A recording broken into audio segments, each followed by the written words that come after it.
Algeria.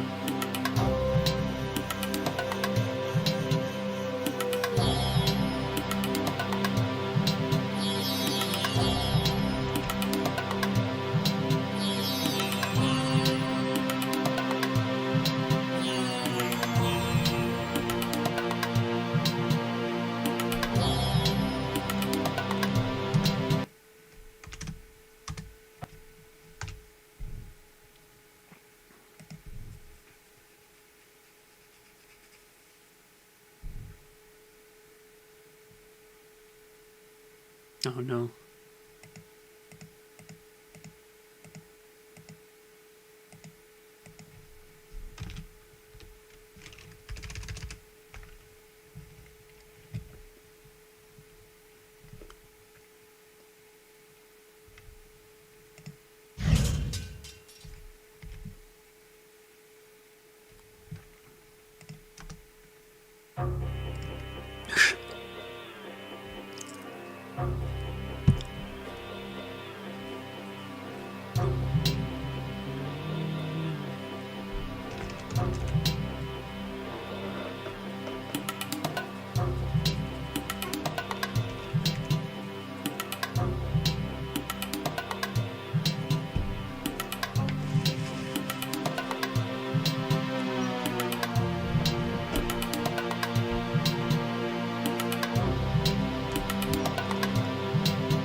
Hello everyone, welcome back to my channel. I am Lady Decade and this is a video where I am going to stand here and moan for a bit about various idiots in my comment section and just internet idiots in general. But before I dive into all of that, I have recently hit what I consider to be a very important milestone. I've got 30,000 of you lovely people subscribed to this channel and I couldn't be more chuffed about that. I'm so pleased. Thank you all so much for subbing to this channel, and I promise you that videos like this will remain a minority and I will keep all of my decent documentary content out regularly. But anyway, let's talk about sweeping assumptions. I get loads and loads of really nice comments, but same as every single other content creator out there, I get that small minority of people who think they have me all worked out, like I'm actually the big bad here. I am this sinister person who's here to trick you all into watching my content. I've actually got all of these really bad things going on in the background and I'm here for purely negative reasons, to suck the life out of retro gaming and create content which is basically, yeah, I am here to create content and I am here for you to watch my videos, but I'm not trying to trick anybody like some people think. So I seem to have cultivated a small minority of commenters, and they are repeat commenters, who seem to have these conspiracy theories about me. And I call them conspiracy theories on the basis that, in my opinion, these theories that they have about me are completely baseless. And one of the main ones that I keep seeing is that I'm some kind of fake gamer girl. Like, alright, fine, whatever you say. So apparently me making documentaries about console history or obscure gaming history means that I need to prove my credentials as a legitimate gamer. I saw one comment which said that really I should have some kind of Twitch stream going on so that I could show people that I'm really a gamer. Like, what's that got to do with me collating facts and making a documentary? So are you telling me that, for example, these YouTube channels that make documentaries about football history, are you telling me that those people need to be legitimate footballers themselves to be able to do research about old games or the Hillsborough disaster or anything like that? They had to have been there and experienced it themselves. Like, how dare they make a documentary about it? They must be fake football fans. Like, get a life, please. That's so ridiculous. You can't expect that, people. So I'm not going to insult the intelligence of 99% of my viewership who leave nice, sensible comments. But if anybody really needs to know the ins and outs of my gaming history and really needs to write a CV on my behalf, then I actually did a 2-hour interview the other night with Retro Gaming Revival. So I will link in the description the link to that interview, and I suggest you go over there and watch that from start to finish and write down all of your notes and write a CV for me to prove that I am actually allowed to be here and allowed to be a part of the retro gaming community. So in the year 2021 we still have gatekeeping apparently in retro gaming, and here's what I've got to say to these people that are gatekeeping retro gaming from me, okay? Right. You've made all of these sweeping assumptions about me apparently being a fake gamer girl. Here's my sweeping assumptions about you, okay? My sweeping assumption number 1 is you must still live with your mother, possibly in her basement. Number 2, you probably sat there drinking loads of fizzy drinks, eating loads of junk food, and sitting there tapping away on your internet forums about how horrendous it is that this girl is making all of these videos and making all of this money on the internet talking about your precious subject. Number 3, you've never been with a woman. You've never, in fact, seen a woman naked in real life, but you have on plenty of dodgy websites. Do you know what? If you're going to make all of these assumptions about me, I shall make all of these assumptions about you.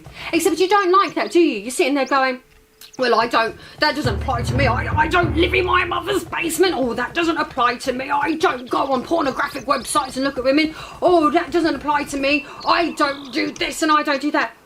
Okay, if you don't like it and you're sitting there thinking, well, that's not me, well then why do you think it's okay to make these accusations and sweeping assumptions about me? Because it doesn't make sense, does it? You don't like it, I don't like it, so just don't do it. Whatever happened to do unto others? For God's sake. Right, here's a funny one for you. So, some of these nuts think I'm a paid actress. Right, so, what do you think I am, the shittest actress on the planet? How much do you think they're paying for me for this? Like, honestly, my skills with memorising lines is so bad that I actually have to give myself really, really short straight to camera bits when I do my scripts because I can't remember lines very well. So that is outrageous. Like, how does that even enter your mind that I must be so fake that I must be a paid actress, because it's simply not possible for me to be genuine. But let's just address the elephant in the room here, and this all boils down to sexism. Do you know what, like, honestly, like 4 or 5 months ago, I legitimately, truly believed that all of this talk about sexism in retro gaming and gaming in general was hyperbole. I thought it was people stringing a narrative. I thought it was people with agendas. I didn't believe in most of it because I wasn't witnessing it. Anyway, since my channel has blown up, all of a sudden it's starting to occur to me that all of these people that I thought were exaggerating weren't. And you know, actually that's really disappointing. It's really, really, really disappointing because I really thought better of people, and now my expectations of certain demographics within retro gaming, and I'm talking small demographics, but often you find that the smaller subsections of communities are often the gobbiest and the loudest, and they're the people that are sticking out in my mind. So I'm getting, like, say 100 really, really good comments, and then I'll get 2 or 3 outrageous, stupid comments. And when you look at it closely, really, it's all down to gender bias and sexism. Like, honestly, when I see people on the internet writing stuff like, be better, it used to be that I used to think, oh, do you know what, that's a bit patronising. But sometimes now I actually agree with it. Be better. Be better. Do you really want to be that person? Are you that person? Are you proud of having those worldviews? Or perhaps you want to open yourself up to this more modern society that we live in and stop looking at me for my XX chromosome and start looking at me as a retro gamer and someone who makes documentaries about retro gaming and history, because that's what I am. I'm not some fake person, I'm not an actress, I'm just me. I'm here, I'm doing this. It's for fun and for money, but for fun and for money. The money's good. But you can't sit there with this mindset which is so old, okay? Just stop. So this actually leads nicely on to other comments that I get, which kind of a bit get on my nerves, where people are discrediting my work and my achievements. It's like they can't sit there and think, oh, she's done really well, like congratulations on 30,000 subscribers, congratulations on doing these well-researched documentaries or finding out about these obscure bits of information, blah blah blah. You've got to sit there and be like, oh well, she didn't do it anyway, it's all down to her husband's done all of this for her. Oh, what, really? Okay, right, so for those of you who don't know, the vast majority of you do know, I'm married to the Top Hat Gaming Man, and apparently that is proof enough for some people as to why I'm fake. or as to why I have no legitimacy, and why I shouldn't be here, basically, because apparently I'm just a face for Top Hat Gaming Man's apparently dying channel. Like, oh, for goodness sake. Right, okay, let me spin this on its head, okay? I get these comments, but why is Top Hat Gaming Man not putting on his channel, okay? So, think about it like this. We did handhelds around the world, or sorry, he did handhelds around the world. Who was behind the camera? Pray tell. Who set up the shots? Who did all the cutaways?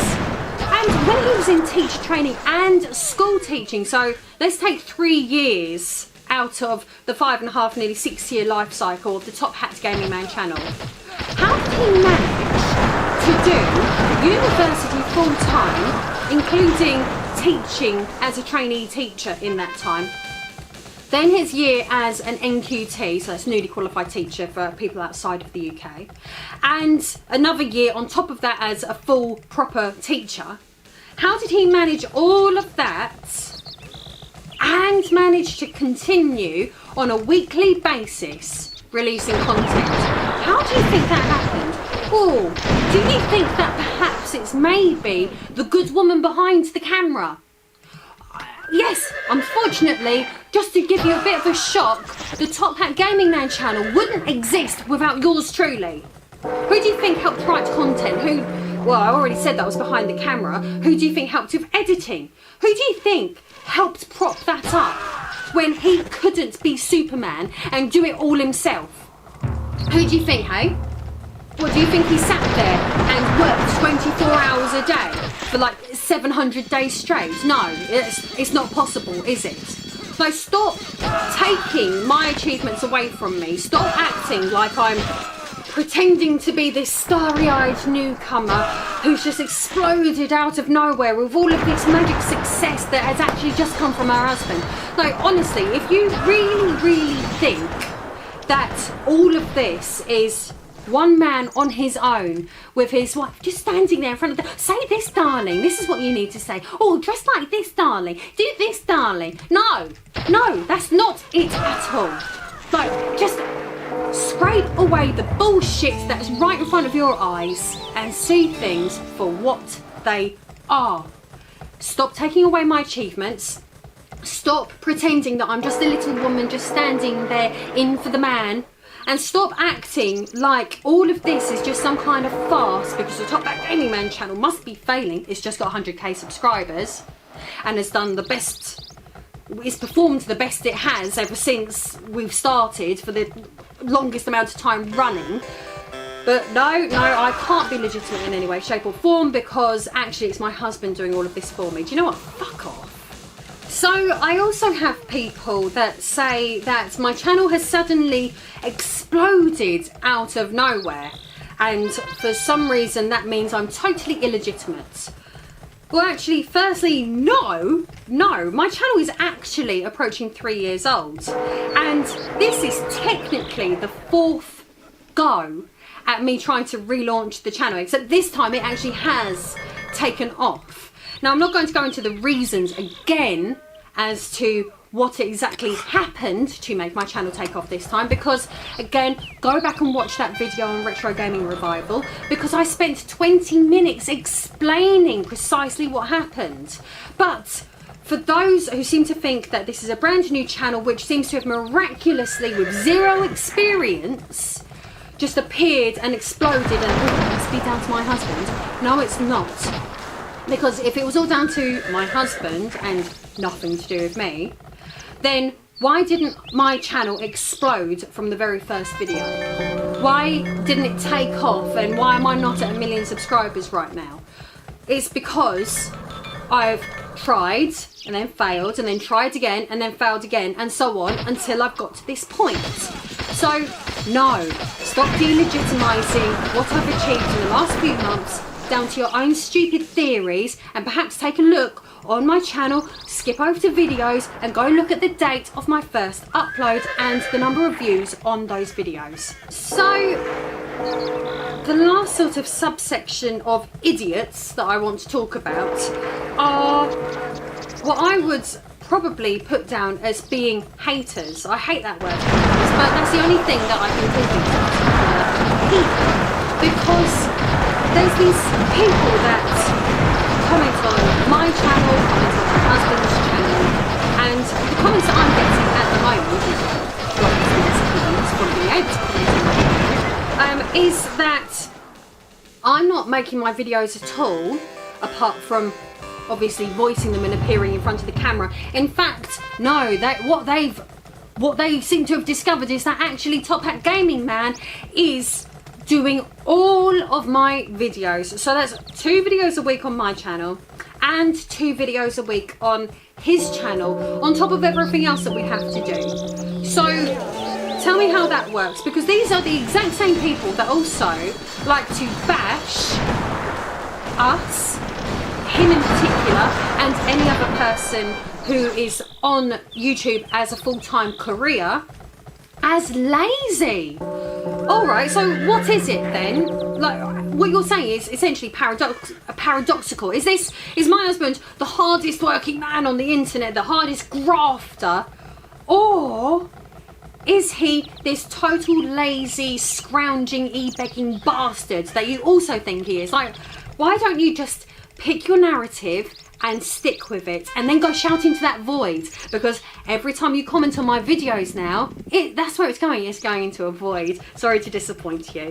So another misconception about me, and actually I don't see this one in any kind of negative way at all, which is that I'm a full-time YouTuber, and that would be amazing if I could be, but I'm not. I'm a full-time mother, really. So anyone watching this who's got children, especially children as young as mine, 7 months and nearly 3, will understand that, number one, the children, no matter what, always come first. This channel, as much as it's my baby and I love it, it comes second. And I can't do it full-time. Otherwise, I would have been putting out consistent content for the last 3 years, but I haven't because I can't. And for me, the real game changer was when my husband's best friend, and I'm not talking like best friend of like 2 years, his best friend of over 20 years offered back in May.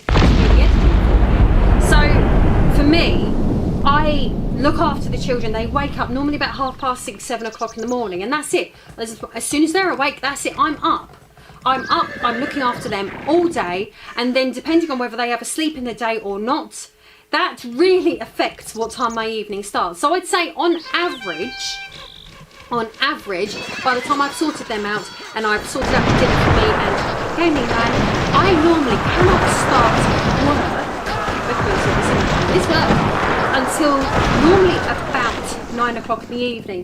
Today wasn't such a good day for this. It's actually gone midnight at the moment. I'm standing in front of this camera at the moment. It's gone midnight. But that's what you do. That's what you do. And the reason I can do this is because where I've got my editor now who can take the bulk, that's what I struggled with. That's why I couldn't be consistent. I couldn't do the editing. Sitting and writing, fine, I can sit and write. And doing the voiceovers and the bits in front of the camera, fine, I can do those, but it's the editing that takes me such a long time. I'm such a slow editor, and I'm not as naturally creative when it comes to editing. As you can probably see from my old videos that I edited myself, I'm not that creative. So that has really enabled me. But it just goes to show that the things that I'm good at, that I'm best at, that I enjoy the most, are the bits that I can actually do myself still in the evenings, in that sort of 3-hour slot from 9 till midnight. And then the bit that my editor's really good at, being an editor, that's been taken away from me. And now look at the channel, look how well it's doing. And that is something that you can't take that away from me. And now I've got what I wanted, which is a channel of my own, which I've wanted for 3 years. And now it's actually happening. So everything good that's happened over the last 3 months, that's not me being fake, that's not me being a face of someone else, that's not me being anything disingenuous. That is me getting lucky. That is me finding a good routine with my children, enabling me to have an evening where I can sit and do what is fun for me. Right, so that's probably it. I can't really say much more apart from that. And I realise that at the end of the day, videos like this aren't actually going to do anything to stop people writing their lunatic thoughts in my comment section. And that's fine. If I'm upsetting you, if you are outraged by anything that I say or do, or just by my mere existence, then please, by all means, write me that comment. Write it to me, sit there. Because all you're going to do is make me more powerful. If you're going to write comments about me on here, or if you're going to go on other people's videos and write comments about me, all you're doing is drawing me more attention. And do you know what? If you're lucky, I might respond. And I might screenshot it and put it on my Twitter feed. And then I shall have a laugh at your expense. And my followers on Twitter shall have a laugh at your expense. And I will get more subscribers. I will get more patrons. In fact, that's something. I actually do have a lot of abuse purely for having a Patreon. So if you want to bask in the sweet, salty tears of people that don't like the fact that I've got a Patreon, then please consider contributing $2 a month to my channel. There's lots of lovely things that happen when you sign up to people's Patreons, and the most amazing thing of all is making people cry.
It all starts with a plan, a few seeds, and just the right amount of crop nutrition. It takes time, knowledge, and some help along the way from a partner who has dirt on their boots and wants your farm to succeed as much as you do. Start planning for next year's success today.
Hi.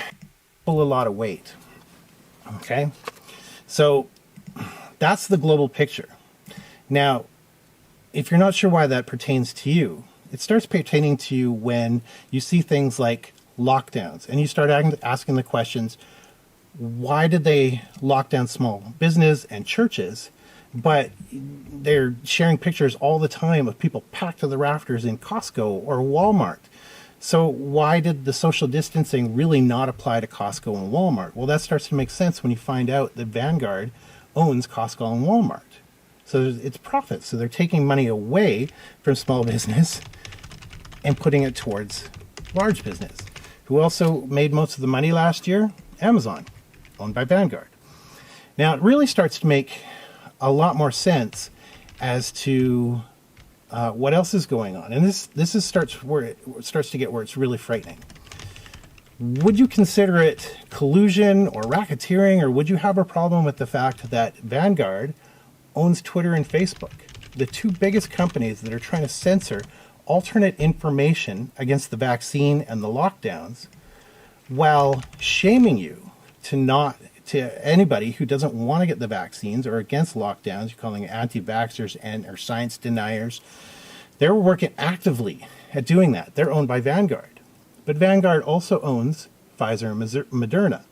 So the companies telling you to get the vaccine are also owned by the same company who are selling the vaccine. So you can see where this starts to become a problem.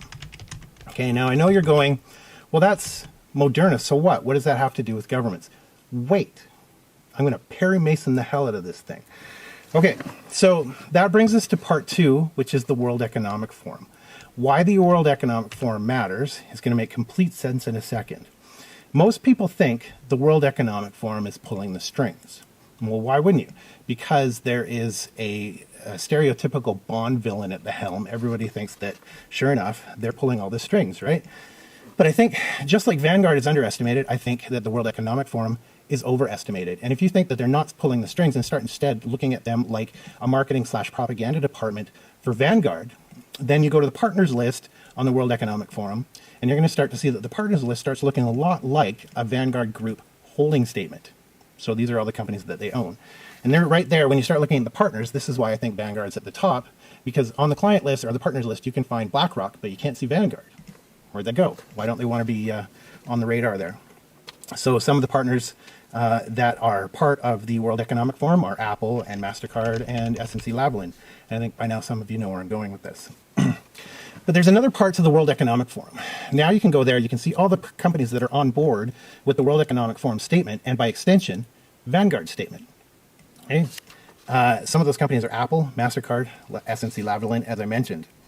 The other part to the World Economic Forum is another site called Young Global Leaders. And this is where you're going to have to do some sleuthing. And again, this what I'm talking about will pertain to Canada, but this investigative template actually applies to every single country in the world. So you can do your own sleuthing in your own areas and kind of figure out what's going on. So why the Young Global Leaders website is really important is because it starts talking about individuals. And the Young Global Leaders states, I have my reading glasses just in case I need them. I'm hoping I don't. I'm old now. So their mission statement about it says their growing membership of more than 1,400 members is aligned with the World Economic Forum.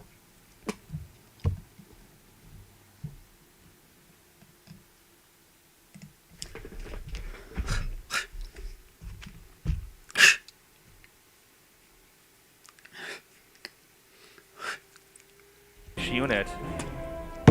He's going to spot that gold base. He's got some very good instinct right now. Okay, here we go. All right, turns him on.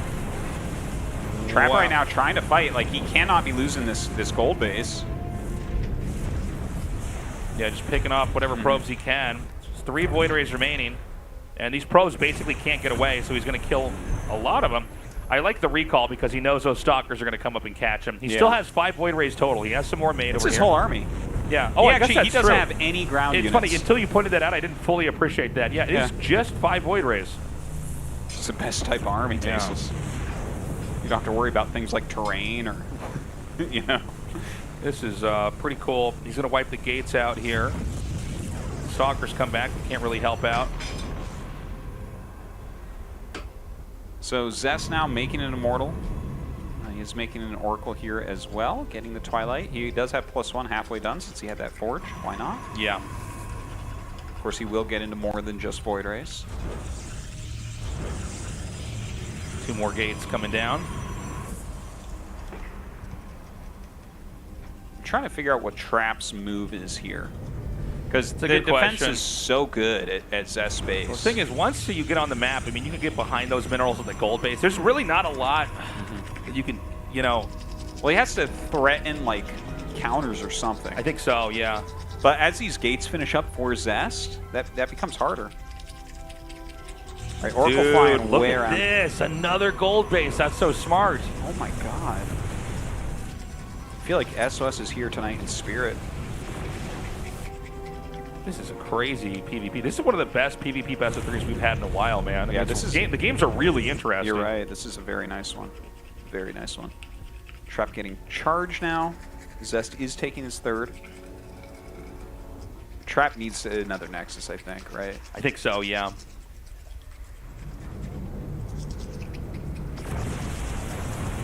All right, not bad. No Guardian Shield on this. All right, that works. Ooh. Nice. Hiccuping the mining here for these probes. That's a lot of lost gold That is minerals. That's a lot. That really is. That's so much income gone. More gates are coming down here as Trap's going to thicken up his main army. I could see him just trying to flood, right? Like he's getting charge, and I think since so, you have the gold yeah. base, you can make a lot of Zelons. Like a serious amount. Oh no, it's going to go off again.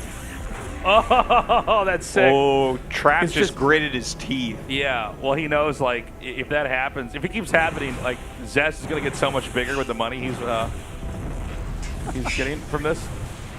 That was so cute. All the stalkers are waiting next to that pylon. Yeah, He's yeah. sniping. He's like, should I blink in? No.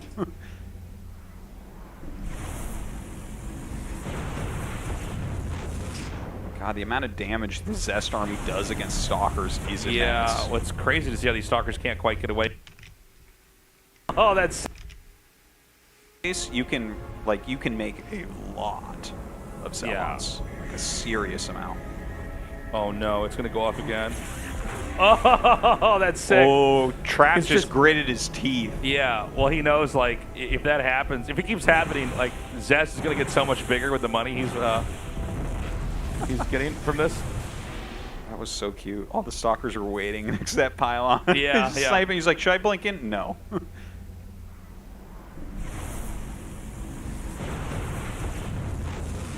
God, the amount of damage the Zest army does against stalkers is immense. Yeah, well, it's crazy to see how these stalkers can't quite get away. And now there's 2 immortals in the back already. No, 3. There's 1 under those void rays.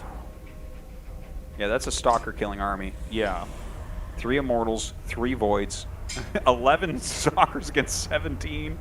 God, Zest's army is so crazy right now. It kind of shows how strong Blink Stalkers truly are, that we're not just saying the game is over right now, because it's like, well, you know, there's so much maneuverability here, it's actually insane. Like, let's see what Trap can actually get done. Can he force him to go Zest back? is going to close this out. I think so. Yeah. He's Okay, like, what that's if the I recall. destroy your natural? No, that recall, like, I don't know how you're supposed to be able to do anything here. It just blinks up with almost as many stalkers. And that's going to be that. Yeah. Zest going to win the group. Hell yes. That doesn't bode well for our Terran bros. That's right. And Trap, of course, is not eliminated. He'll be waiting in the final best of 3. But Yeah. I got to hand it to Zest, man. I mean, he played a better PvP series. That was one of the most interesting PvP series I think we've had in a while. Yeah, And, that was a great PvP. Kind of a frustrating moment for Trap there, too. He played very well, but Zest basically, you know, zigged and zagged and came out on top. He played fantastically, and this is his last season of GSL before the military. That's right. He's hungry. Yeah, I mean, if he could win GSL this season, that's the record for Protoss. Yeah. Right there. So I'm rooting for him. That'd be an awesome way to see him off. All right, let's go to that interview now. Andy, our announcer. Take it away. Zest of Dragon Phoenix Gaming defeats Trap and he moves on to round of 8. So this is his round of 8 after 2 seasons. Congratulations, Zest. Thank you. Today, you get out of the group as the number 1, defeating Trap, the top seed. How do you feel? 오늘 좀 너무 정신없는 경기가 너무 많이 Well, 나와가지고 today, you know, the games were very hard for me, 네네네, 머리 아파서 and you know, it really pained me 그래도 to 1등으로 play. 올라가는 게 목표였거든요. But my objective was to move out as the first place, so I'm really happy. The PvP against Trap was really entertaining to watch. So how was it, the PvP?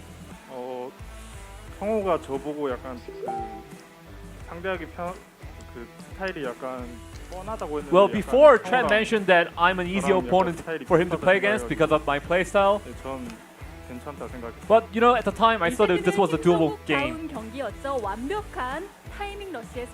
And you showed great timing rush. And in the second game, Light Shade, it was a very fierce neck-and-neck game.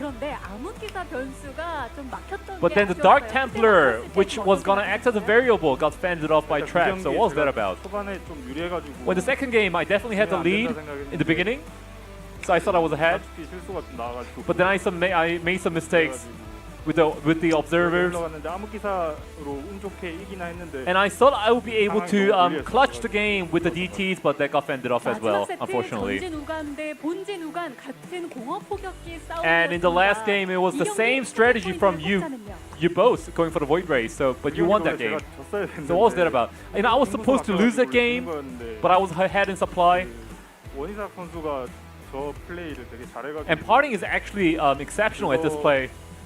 막으면서 생각했던 게 이제 캐논으로 막으면 And as I was defending, I thought that if I go for the cannon, I'll lose.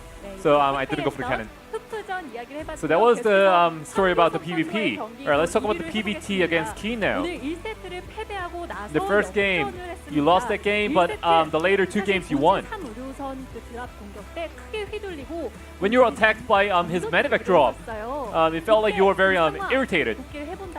So if you look back in that game, what do you think? 상기랑 의료선이 만나가지고 본진으로 그렇게 안 올 줄 알았는데 제가 좀 You know, I thought the medevac wouldn't come into my base because before the Warp Prism met with the medevac, but you know that really caught me off guard. But then you showed phenomenal defense in the later games to win the match. And you used the Blink Stalkers so well, you blinked at the right timings to clutch the win. So what was the background behind the aggression today? 상대가 그 해병이랑 하연차랑 같이 러시로 왔기 Well, the opponent came in rushing with the Marines and the Hellions. 병력이 당장에는 없었을 거라 판단해가지고 And if I went for the other direction, I knew that the opponent wouldn't have enough army at his base to defend my army. And that's I'm guessing the players' provocations regarding your army didn't work today. Yeah, it seemed like it didn't really hurt my mentality. 잘 하고 왔나 그게 궁금해가지고 제가 물어봤어요. 확실히 군대 생각도 하시면서 임하고 있는 이번 시즌. So Zaz, this is your last season before going to the army. So I guess you have a lot of thoughts. And you've always, in the past, you've always been in the group of death. But this time you're in the group A, so are you happy with the group? A조 제가 2018년도에 In 2018, 그렇게 잘하지 못해가지고 A조를 자주 갔었는데 I wasn't so good at the time, so I went into group A a lot. And at the time, my results were good. So when I went into Group A this time, I was really happy. And Juan Lopez, special, actually said whoever buys him Gopchang Beef Tribe would be picked by him. So you were picked. So did you buy him Gopchang? 9시 이후에는 No, I couldn't because right now the coronavirus level is level 4 right now. So I couldn't treat him to Gopchang at a restaurant because it's closed after 9. Alright, let's go with the round of 8 now. The round of 8 opponent will be the second place of Group B. So in that group, there's Maru, Solar, Dream, and one more player. 성류만 아니면 된다는 생각으로 그래가지고 오늘 So you know my mindset is as long as it's not Maru, I'm happy. And I'm sure Maru is gonna get out the group as the first place. So I'm pretty happy. So is it that you can beat any player except Maru? That's right. Well, we look forward to your plays in this season, Zest. So before you go, anything you want to say? 오늘 너무 Well, I tried really hard today, but I did make some mistakes.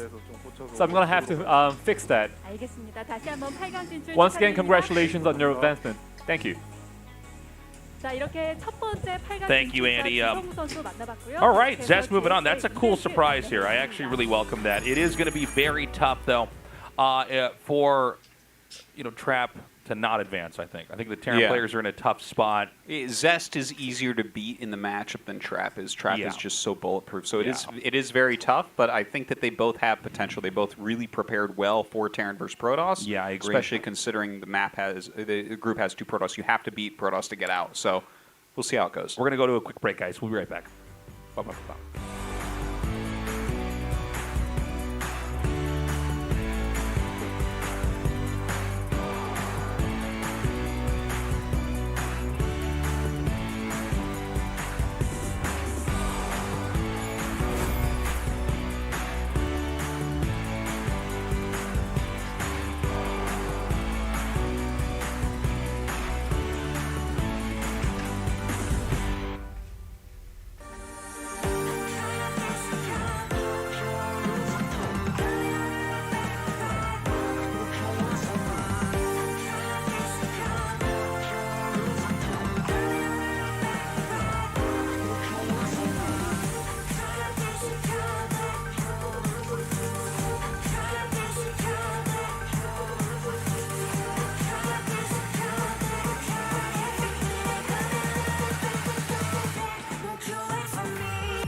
you saw me and you just tipped?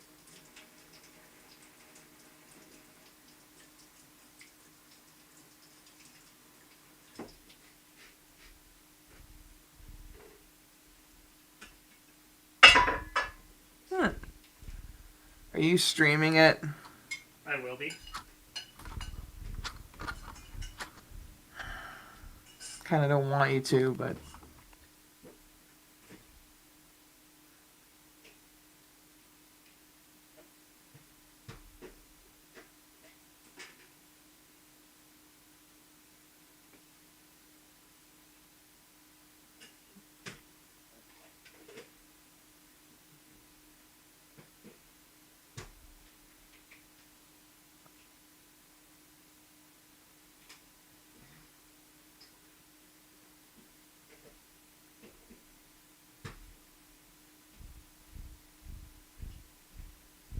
What?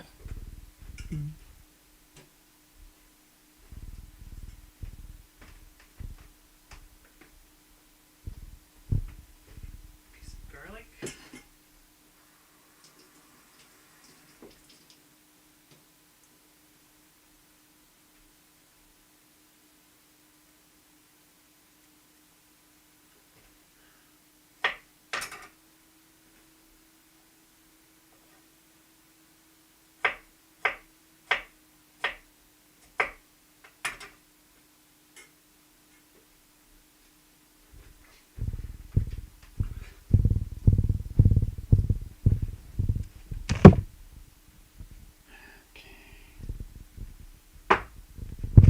I have food to eat first. Okay. So, did you want to watch something? Like what? Did you see the Sora gameplay trailer? I don't want to see it. That's fine. I'd rather you not know how the character works anyway.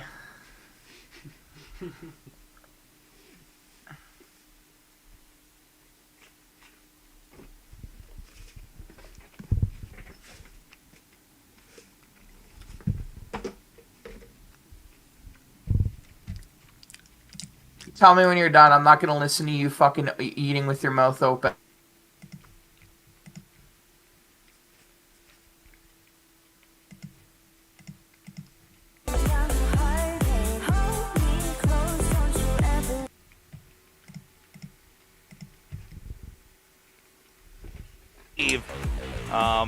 Again, man, going up against Trap next. Let's see who manages to step up to the plate against Trap.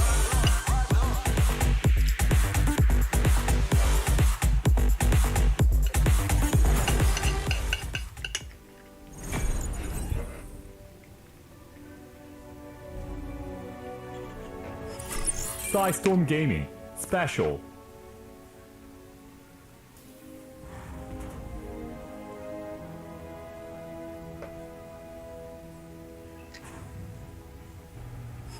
Africa Freaks Keen.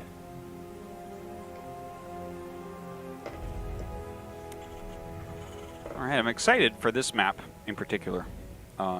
Yeah. Because, you know, it is a very solid map for mech overall. I think Special will go mech here with Keen. I've seen him go mech here, but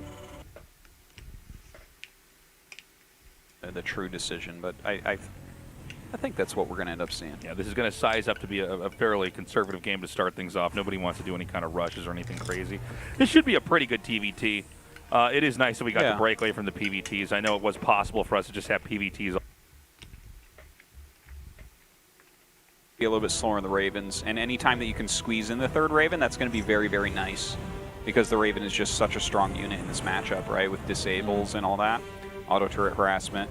Special jumps up with 3 Reapers now, going to do a little bit of counter harassment, which is, I mean, he's killing a few, and these don't scale particularly well. He gets a little bit of scouting done as well.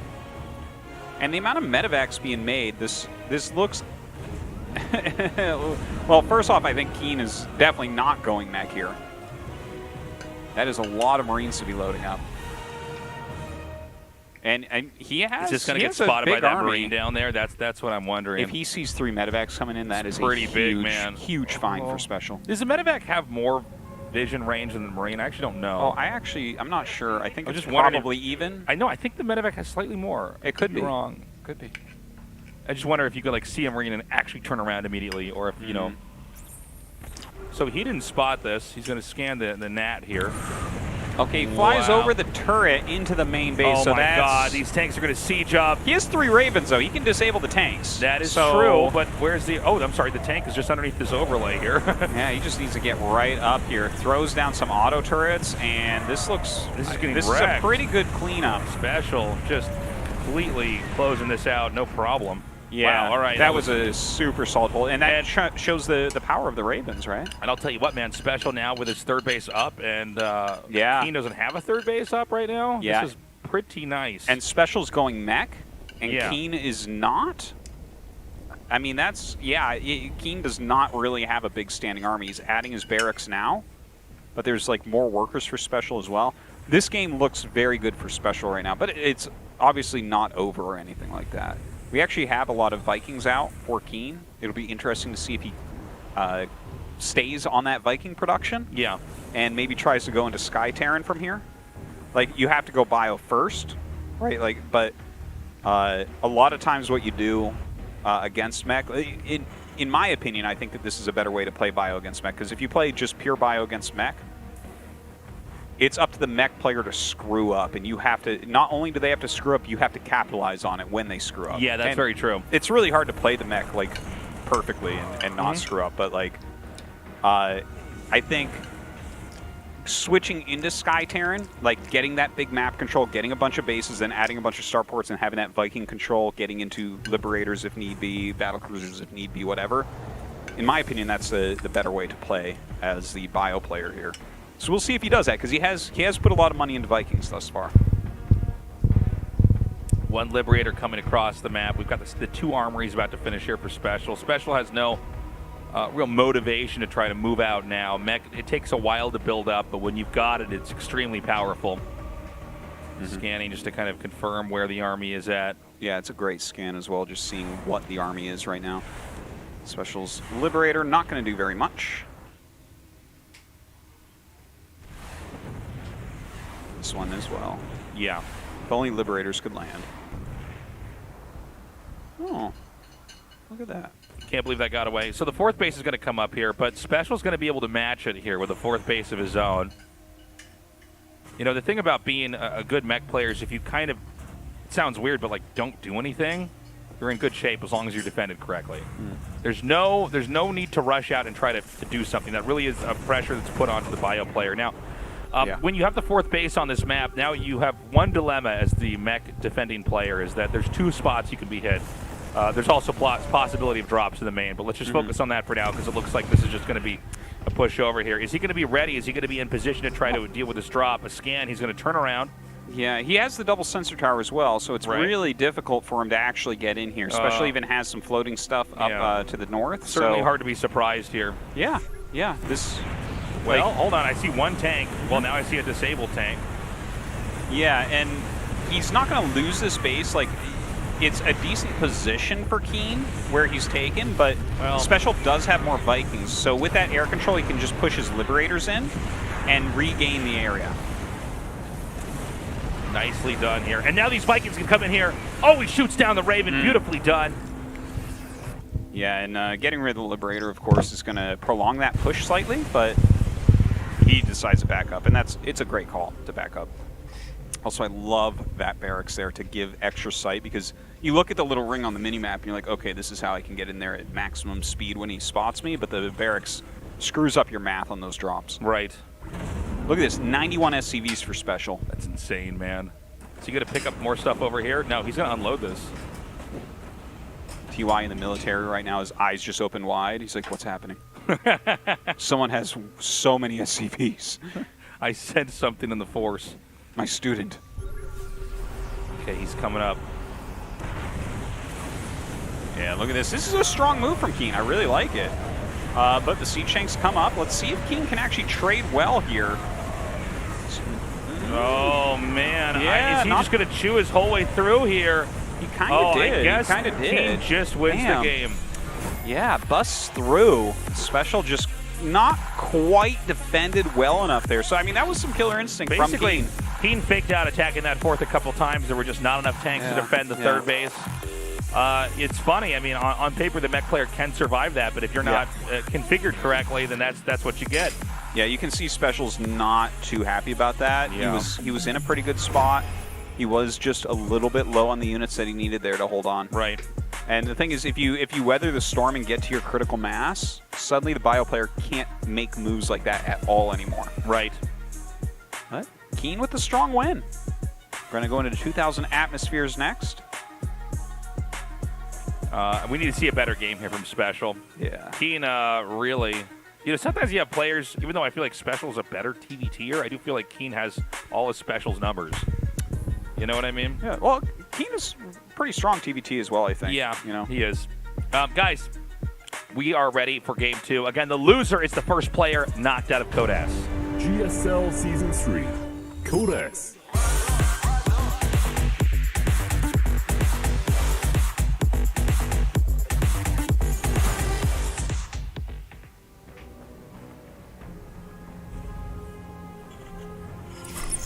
Storm Gaming, Special.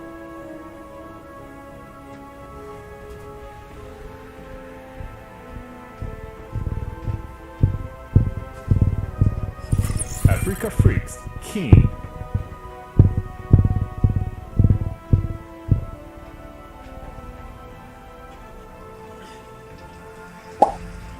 Okay, back into Game 2 here.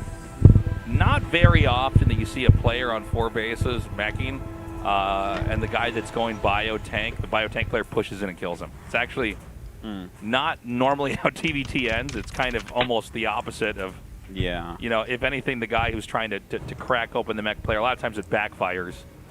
There's always been, you know, in the entire history of all of StarCraft, right? I mean, the StarCraft 1 came out in 1998, right? Or 99? Yeah, 98, I think. Ever since vanilla StarCraft, even pre-Brood War, the siege tank has always been this thing that you have to be careful with how you interact with if you're dealing with a player that has a lot of them. Because, you know, first of all, it can fire further than it can see.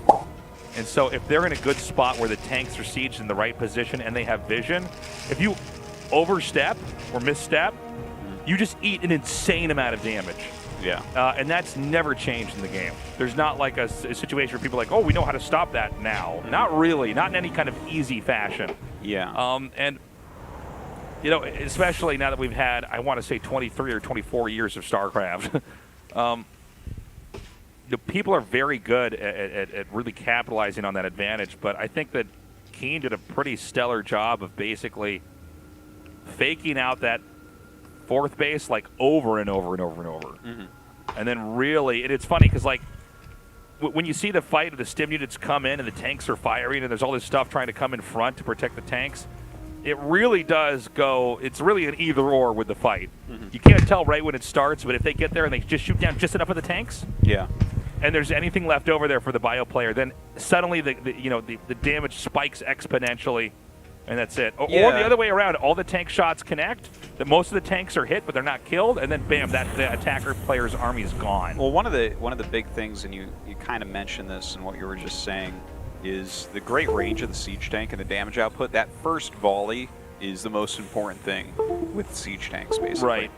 Right. So when you're in a position like Special is there, where you have the sensor towers up and Keen is faking out both sides, and you're moving back and forth, if he can get the first volley, then he is favored there. Right. Like if you have to run your siege tanks up and you're chasing him down and like then sieging and he's already there, that's very different than being siege and having him run in. Yeah. If he's running in and you're already sieged, you win the battle pretty easily. It's kind if you are sieging during the battle, it becomes way harder to deal with. It's one of these things, you know, we're so used to it, it can be easy to kind of forget and not appreciate how well designed the siege tank was when the game 23 years ago when the game first came out, that they knew that siege mode was going to be powerful, so they gave it like this little animation both for sieging and unsieging.